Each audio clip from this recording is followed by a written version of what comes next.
Morning. Yeah, let's dive right in. So find a comfortable position on your back. Knees can be bent.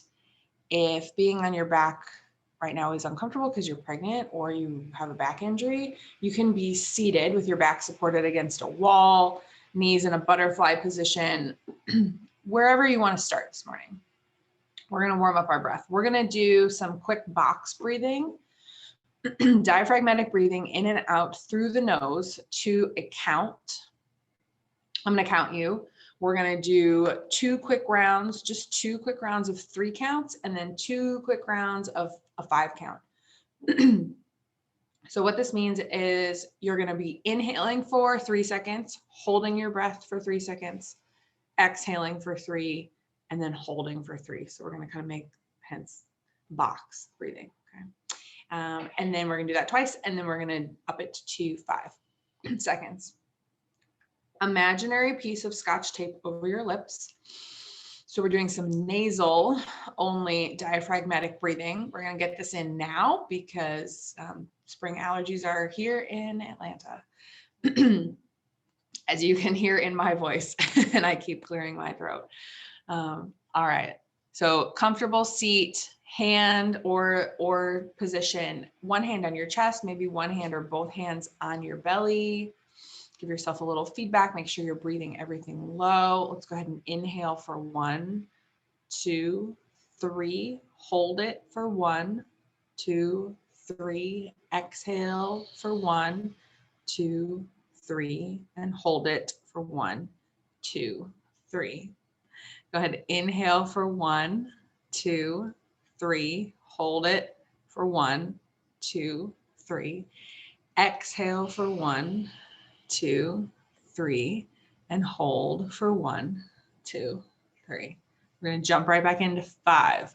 Go ahead, inhale through your nose. 1, 2, 3, 4, 5. Hold it for 1, 2, 3, 4, 5. Exhale slowly for 1, 2, 3, 4, 5, and hold for 1, 2, 3, 4, 5. Take a normal breath. We got one more 5 count box breath. Try to, in those 5 seconds, slow, but by the end of the 5, you've completely filled up. And then on the exhale, by the end of the 5, everything has completely emptied. It's tricky. Okay, here we go. Inhale for 1, 2, 3, 4, 5. Hold it for 1, 2, 3, 4, 5. Exhale for 1, 2, 3, 4, 5. And hold for 1, 2, 3, 4, 5. Beautiful. Take a couple normal breaths. Stretch things out. Arms up overhead. Nice big good morning stretch. Legs out long. Move your body however you feel like you need to move it. So if over the next 40 minutes, all you do is lay here and breathe, or just connect with your body, take everything that I say as suggestions, right? We've done our job. We're here to develop a little bit more brain-body connection, awareness of our breath, awareness of what's going on in our core. If any particular joints or places in our body are trying to talk to us, trying to send us some signals, we're here to give them a little bit of attention and see what they need. All right. So we're going to do a little bit of a different kind of cat-cow this morning to get some movement into our joints and into our extremities. So I want everybody to come up to either a lunge position, so one knee bent and one knee flat on the floor, or you can play around with doing a double kneeling, a tall kneeling. Okay, so we can have both knees and shins and feet on the floor like Kim, or we can have one leg up in front like Mariah next to me. Okay, on these, we're going to start to flow through and roll through 10 cat-cows, either if you are staggered on a lunge, 5 on each leg. Okay, so a cat-cow essentially is just a tuck of the tailbone and curling of your spine all the way down to the chin. We're gonna give ourselves a double chin. And then a slow unwinding from chin to tip of the tailbone, getting into extension. Now, the difference here, because we aren't on all fours, is we can get the shoulders in it, shoulders involved, so our shoulders can really curl and then extend. And I want you to notice maybe a little different change in the sensation.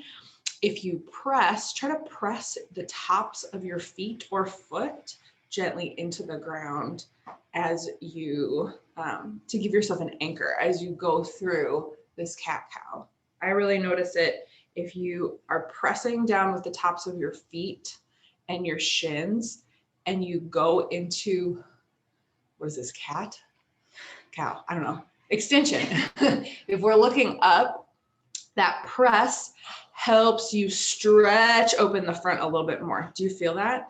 If you press into the floor at the top of your feet, you can really feel a nice good stretch into the hip flexors. Yeah, and totally fine in this position. If the upper body is just not feeling it yet and we want to take it really slow, we can just work on flexing and extending our lumbar spine, tipping our pelvis forward and backward, just to give that a little warm up love there.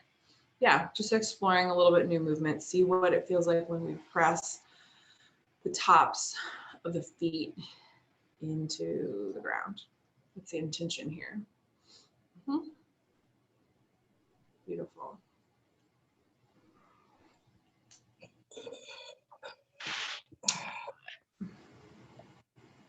Looks good. When you are done with your 10, we're gonna find our way back onto your backs. Or if you, let's see, Laura, you may want to do this next one with your back against the couch or bed, whatever is behind you, depending on pregnant bellies. We're going to rock and roll. Okay. We're going to do some transitions here in the first half of class. So if you've done class with us before, you know that we have transitions that can take us from dead bug on our backs, moving arms and legs, over to our side into our oblique sits or our functional progression 2, and then they can flip us all the way over onto all fours into our bird dog. We're gonna isolate the transition from kind of bird dog to oblique sit here. Laura, you might be okay if we just focus on keeping just some momentum, but feel it out, okay? All right, if not a seated functional progression 1 arms is cool. So if you can see the recording, I've got Laura down in this corner to kind of demonstrate if we've got any third trimester mamas on here. If not, go ahead and lay down on your back. Knees, arms, legs come up into the air, holding onto your imaginary ball. Great. And we're going to start with taking a big giant belly breath in through our nose, filling up low down into our pelvis and pelvic floor. And we're going to start to play around with some motion. So we're trying to keep shoulders and hips moving together as one unit. Totally fine to have your head supported with something, head supported with a pillow or a wedge. And we're going to start to rock and roll. We're going to try to do 10 total.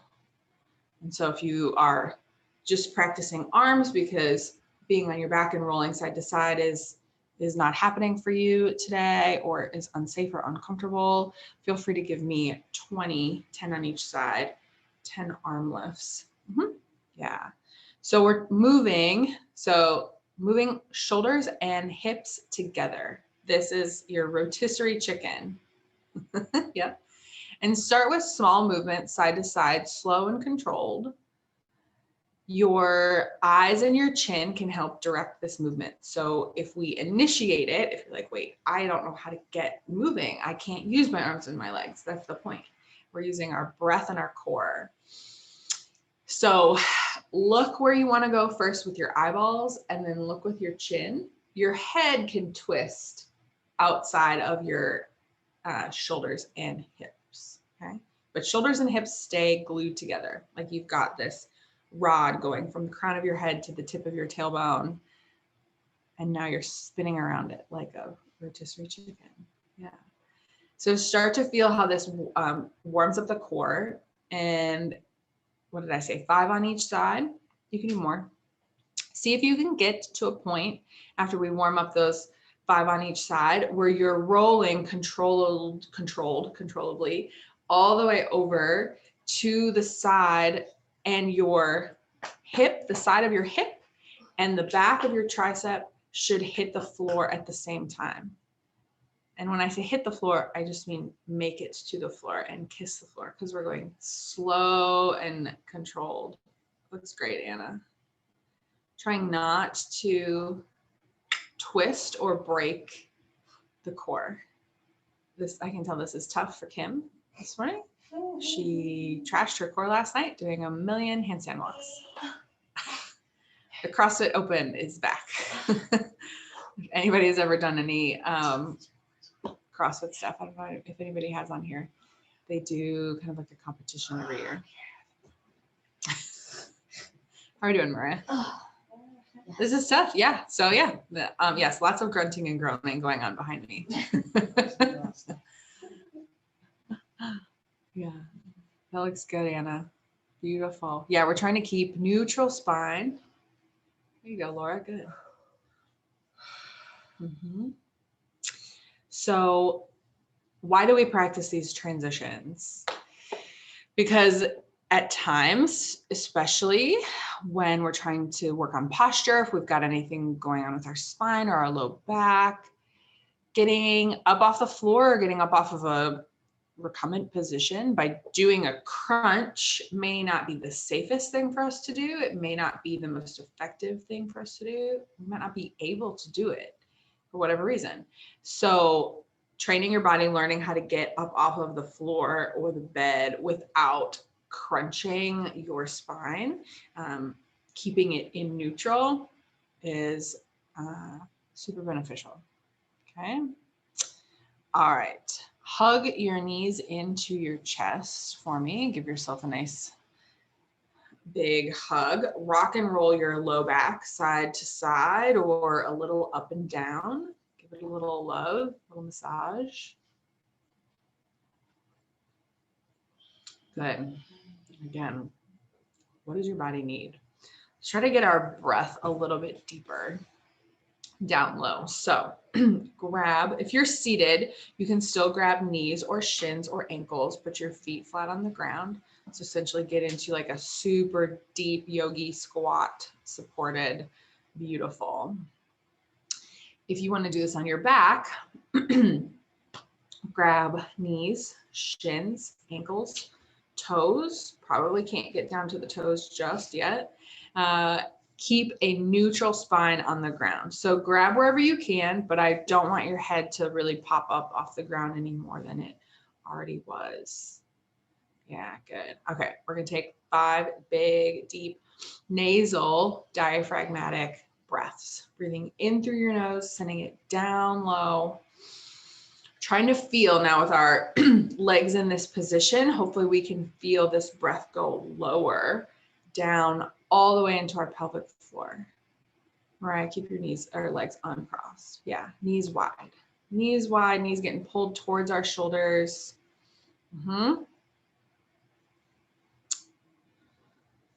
Or maybe even hands on shins as your exhales let you sink deeper into this. Can you feel that breath going all the way down to your pelvic floor?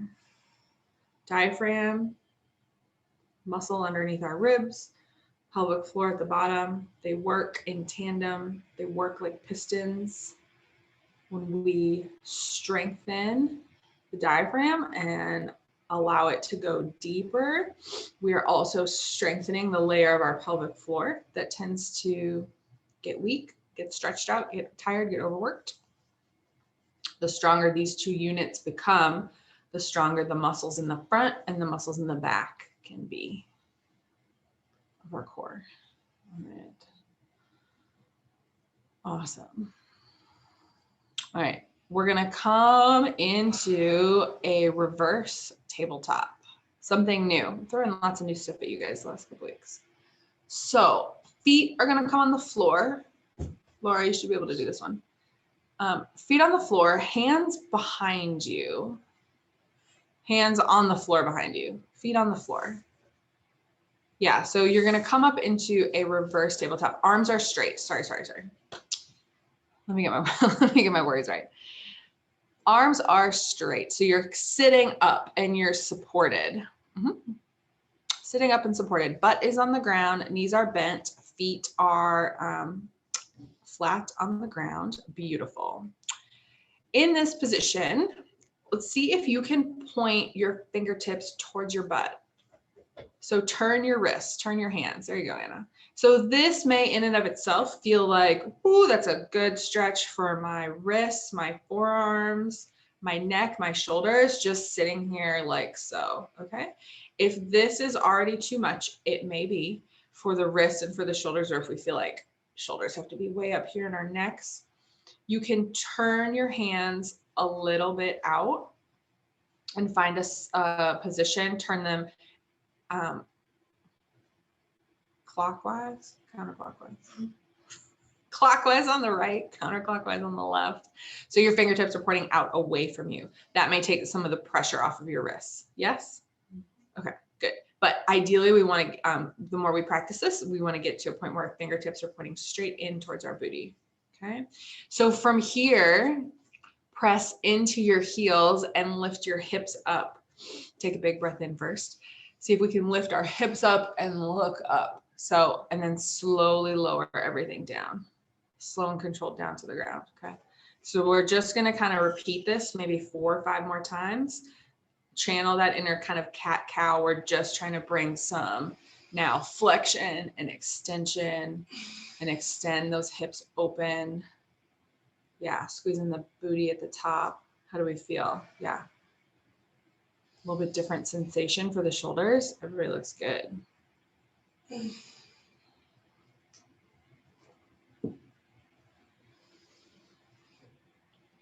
Take breaks, shake out the hands and arms if you need to. Remember, your fingers don't have to be pointing straight. And if it's really a ton of stress and pressure in the arms and the shoulders, your fingers can point way back behind you, that you can flip them all the way around. That's okay. Beautiful. So when we've done some warm up of those, we're gonna add the legs, add a little bit more with the legs. So we're gonna do a reverse tabletop pigeon with some deep diaphragm breathing.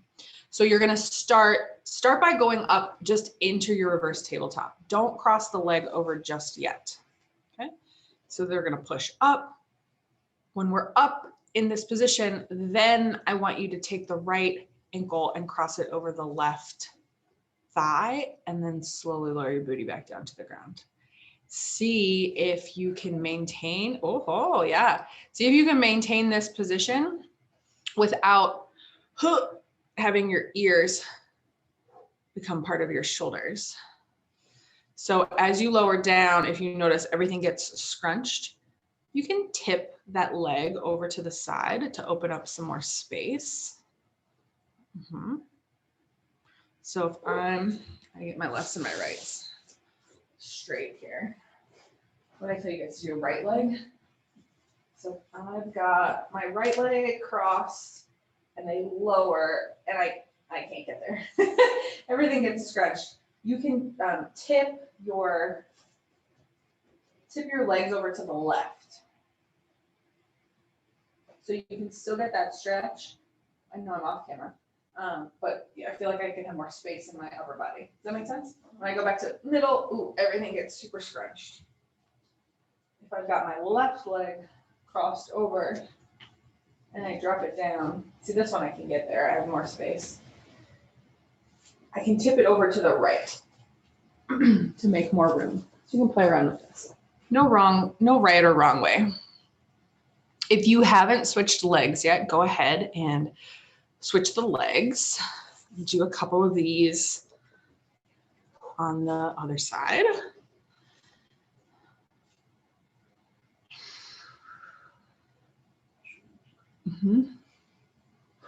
Nice, good recovery for shoulders if the shoulders got beat up yesterday.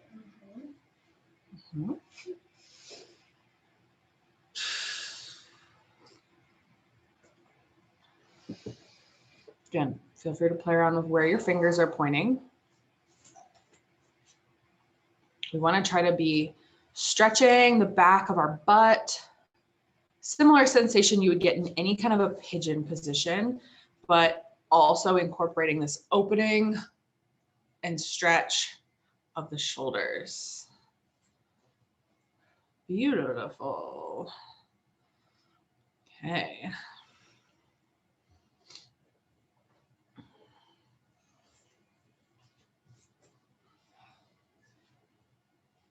I'll give you guys just a couple more seconds to feel it out.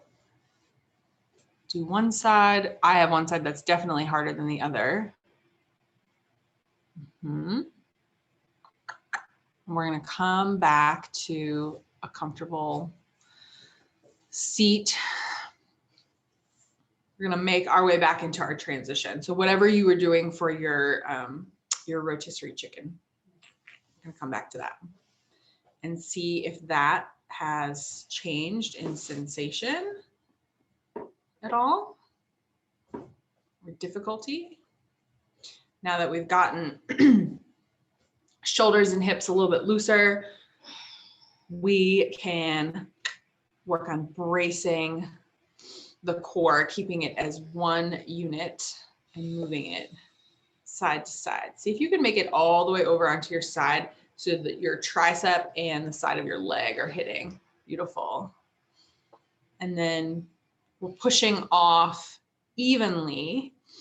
That big belly breath in and that core pressure helps us generate some momentum, but we're pushing off evenly with our leg, our knee, and the back of our arm.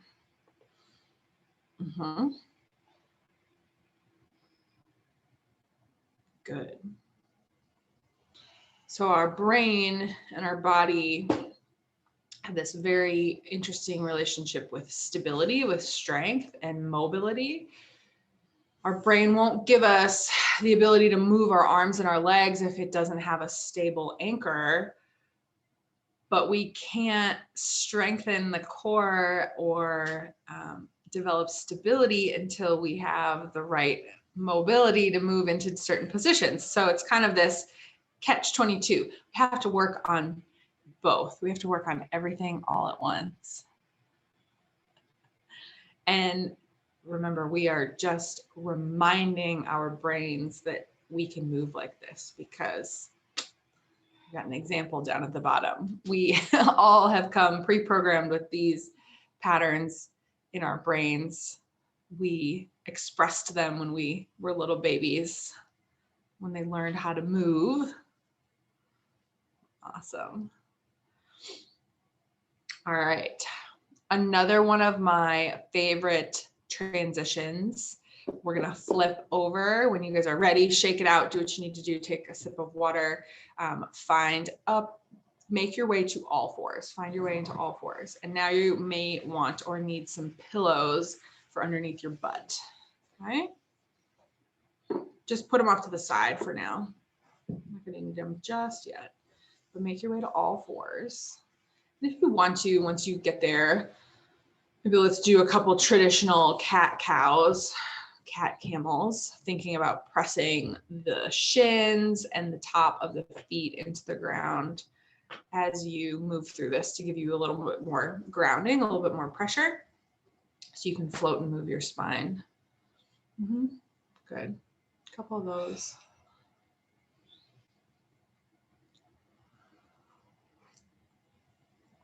And then when you're ready, starting from all fours, take your right foot and move it so it's somewhere outside, foot is flat on the ground, and somewhere outside the plane of your right hand, okay? If your foot can make it all the way up to the front and be right next to your hand, great. Yep. If not, it can be anywhere out there. It doesn't matter. That's all gonna kind of depend on the anatomy of the hips. Okay. And we're just gonna hang out here. Okay. We're gonna hang out here for about 10 deep nasal diaphragm breaths, trying to square the hips. What the heck does that mean? So if I'm in this all fours and I've got my right leg out or up in front, the tendency is going to be to open up and shift the hips to the left. And you may be feeling this is a stretch in the front of the left hip. The focus is we want it to be on the right. So take that right femur, long bone, thigh bone, and bring it in towards your torso. So we're trying to square up the hips, bring the left hip forward, right hip back. Does that make sense? Yeah, so that will make us feel this more in that right hip, deep in that right hip. Okay? And if there's pain or a lot of tightness or tension, the farther you square them up, maybe we can't get to a fully squared position, that's okay. As long as we're attempting a little bit of that motion to bring the femur head back in towards your pelvis, your spine. Does that make sense, everybody? Everybody looks good. Yeah. And you can come in and out of this as you're breathing, as you're taking these 10 deep breaths, right? You can come back. Sometimes exploring the motion that I'm telling you not to do helps you realize, oh, then I can go back into this and really get into that squared hip position. On your exhales, trying to sink down low into the ground so we get spine flat and neutral. So if I came and I put a book or a block on your low back, it would stay flat. It would stay there, flat, straight spine. The more we can sink into the hip, the more we can get the spine straight. This position, you may feel like you need to kind of raise the arms up. You can put your hands on blocks or pillows to raise the ground to you. If you feel like that's something that you want to try. Yeah, Mariah's grabbing a block underneath. So that can actually help you sink a little bit lower into your hips and get your spine flat. Okay. We're probably done with our about 10 breaths on that side, yes? Okay. Slowly come out of that. Drop that right hip or right leg back behind you. Do what you need to do, shake it out, take some breaths. And then swing. When you're ready, come back to all fours and swing that left hip out and around, left foot out and around. One side may feel totally different than the other. Right? Tendency when we get into this, if I've got my left leg out, is going to be to open up and twist and turn to the right, or lean forward and feel this in the right hip flexor in the front. We want to shift your butt back over your knee and then bring that left femur into its socket. Left hip back, right hip forward. So we're feeling this more deep into that left hip capsule. And again, you can tent your fingertips. You can come up under, you don't have to be flat palms. You can tent your fingertips. You can lift something up underneath your arms to help you feel this straightening of the spine and sinking into the hips. Yeah, looks good. Yeah, I'll show you what Mariah's doing. She's got her hands up, supported on something, bringing the ground up to her. That has really helped her flatten out her spine. Looks great. Beautiful. Anna looks gorgeous. Great posture. Kim is on her fists. That works too. Fists, palms, tinted fingertips.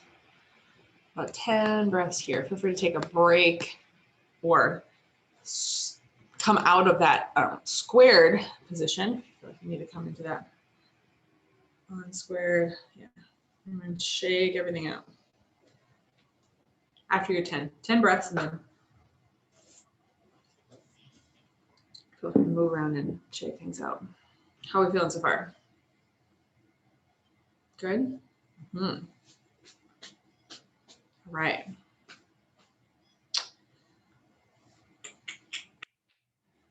Let's pop back before we explore this next part of this transition, getting from knees to eventually up to standing. How do we get off of the ground without grabbing onto something or without crunching or flexing our spine?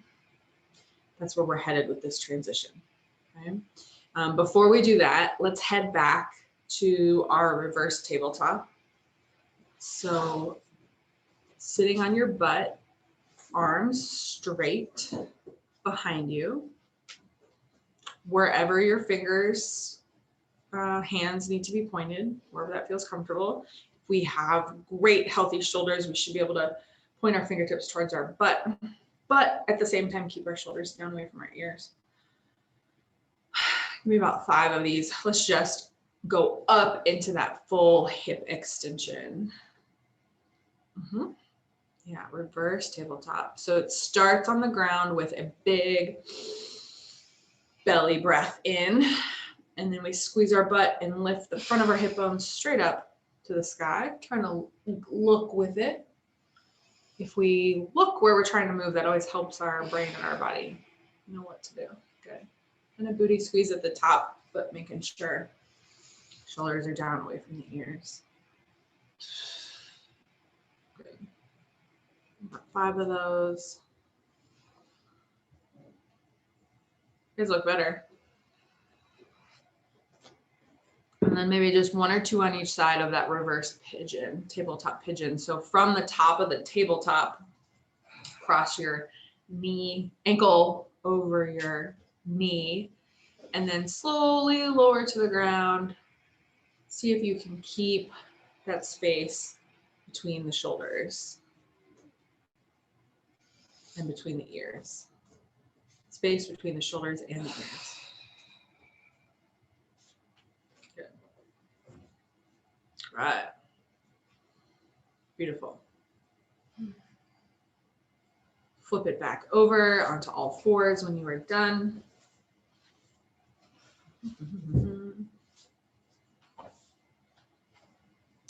We're going to come through this tripod pose, and we are going to be making our way into a deep squat where we're going to be taking some deep breaths.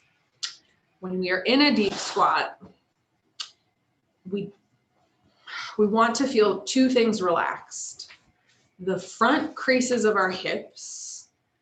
I don't want to feel any sort of like tendons popping out. Those need to be nice and relaxed. That's a little bit harder to give yourself some feedback on because you're in that squat and it's flexed.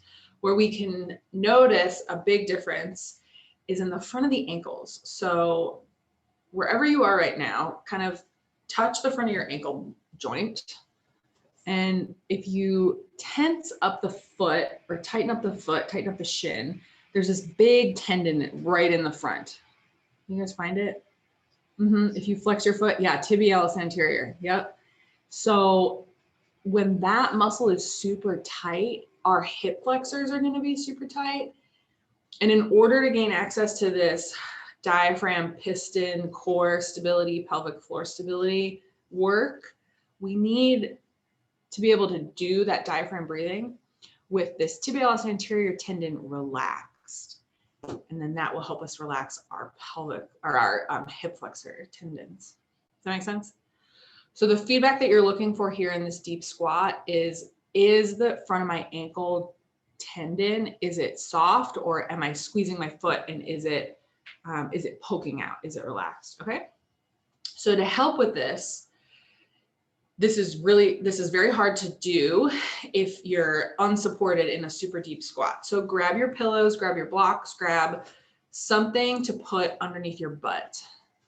We'll just go into this first and then we'll add it to the transition. So a little bit, even if you're like, yeah, I can deep squat, I can get my butt down, I'm good. No. I want you with something. And sorry, I didn't kind of give you guys a heads up. So grab whatever you've got, rolled up towel, something where you can have a little bit of support. We're not necessarily sitting on it, like we're not putting all of our weight on it, but there's just a little bit of a of a ledge there. Okay. You can do this on more of a ledge. You can do this on a ball. Kim, grab the ball behind you. Just so we can see. Okay. So from here, can you touch or can you bring some awareness to what's happening at the front of the ankles? You might notice that to get those tendons relaxed, is that better? To get those tendons in the front of the ankles relaxed, you may have to tilt forward, you may have to tilt back, play around with it. Okay. Yeah. Okay. Can you find a spot or a space where you're like, ooh, okay, my ankles are loose and relaxed. I don't feel that tendon popping out. Then take that big, deep diaphragm breath, and it may go a little bit deeper. Play around with this. This is a kind of a next level body awareness connection piece.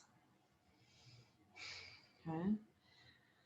If you can feel you yourself getting into a spot in this deep squat where hopefully the front of the hips aren't always super tight. So the goal with practicing this, making sure ankles are relaxed in a deep squat while we're diaphragm breathing.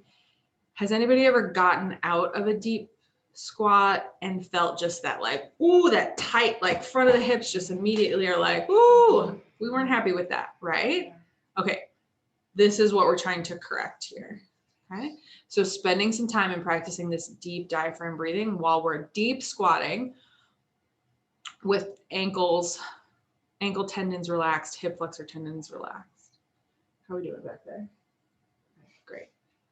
We can add in some meditation, some prayer. Big, slow, deep diaphragm breaths, ankles relaxed. All right, come slowly make your way out of that, shake things out. If you haven't already. Okay. So we're gonna try to move through that position from our quadruped. Just 2 times, just once on each side. Okay. So start on all fours. We're almost done. This is the last thing we're gonna do. Start on all fours. Swing your right leg outside of the plane of your right hand. Square the hips. Take a couple big deep breaths. And then bring the left one up to meet it. Try to relax the ankles, those ankle tendons. Big deep belly breath. And then stand up. Your butt can be anywhere. It can stay up high. It can drop down low before you stand up. It doesn't really matter. We're just getting off of the ground without holding on to something or doing a crunch. Oh, it's beautiful. All right, make your way back down to the ground. And let's do the left side. Everybody looks good.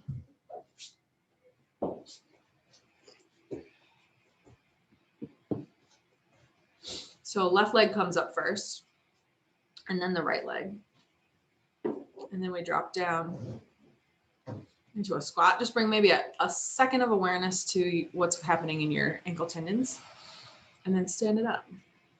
And maybe the more we practice this, the more we notice, when I'm getting out of a deep squat, I'm not feeling that pinch or that really super tight sensation in the front of my hips. So we're stretching the front, we're strengthening the back. We're working on this balance of lengthening and strengthening, stability and mobility to have a more functional, pain-free, movable body, which gives us a better experience in life. We can move through life as we please without limitations and aches and pains. Feel free to practice this a couple more times. We've got like 1 more minute, and then I'm gonna let you guys go. Or just meet me down on the ground in a comfortable seat of your choice.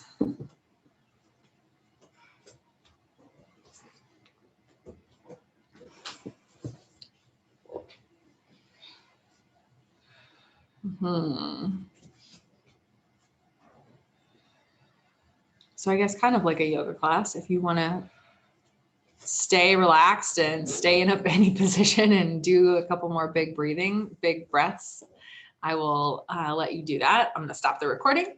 You guys did great today. We threw in some new stuff. A little bit more